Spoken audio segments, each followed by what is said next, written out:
बिहार में बढ़ते अपराध के बीच पुलिस मुख्यालय ने बड़ा फैसला लिया और सुपारी किलर्स का डेटा बैंक बनाने जा रही है बिहार पुलिस। देखिए, खेमका और वकील मर्डर केस आपको याद होगा, जिसके बाद ये बिहार पुलिस की तरफ से निर्णय लिया गया है और पेशेवर अपराधियों पर नजर रखने के लिए शूटर्स का डेटा बनाएगी बिहार पुलिस और शूटर सेल के संबंध में जिलों के एसपी को निर्देश दे दिए गए हैं।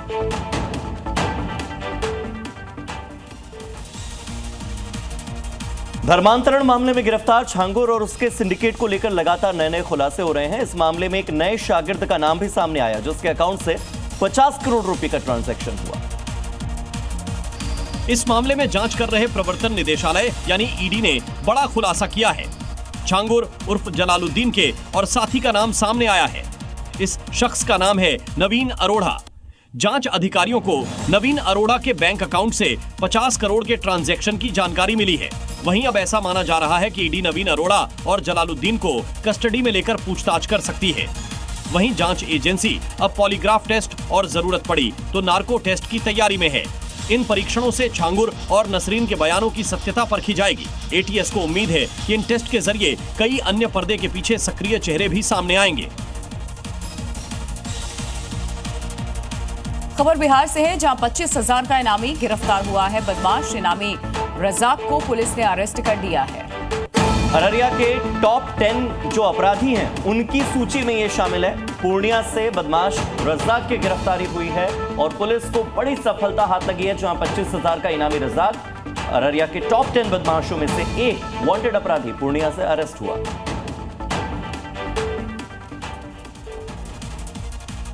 बलरामपुर में धर्मांतरण रैकेट चलाने वाले छांगुर की गिरफ्तारी के बाद से रोजाना नए खुलासे होते जा रहे हैं। लेकिन अब एक बड़ा खुलासा हुआ है, जहां जांच एजेंसियों के होश उड़ चुके हैं इस जानकारी के सामने आने के बाद। दरअसल छांगुर की आतंकी कनेक्शन भी अब किस तरीके से सामने आ रहा है, ये भी हमने देखा। और छांगुर हाफिज सईद की तरह यूपी में धर्म की आड़ में आतंकवादियों को तैयार कर रहा था।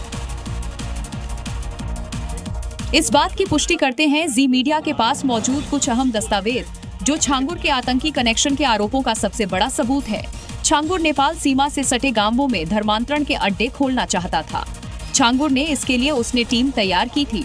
46 सीमावर्ती गांवों के युवाओं पर उसकी नजर थी और युवाओं को जिदा से जोड़ने की तैयारी में था। उसके काम करने का तरीका हाफिज सईद और उसके संगठन जमात उद दावा की तरह था।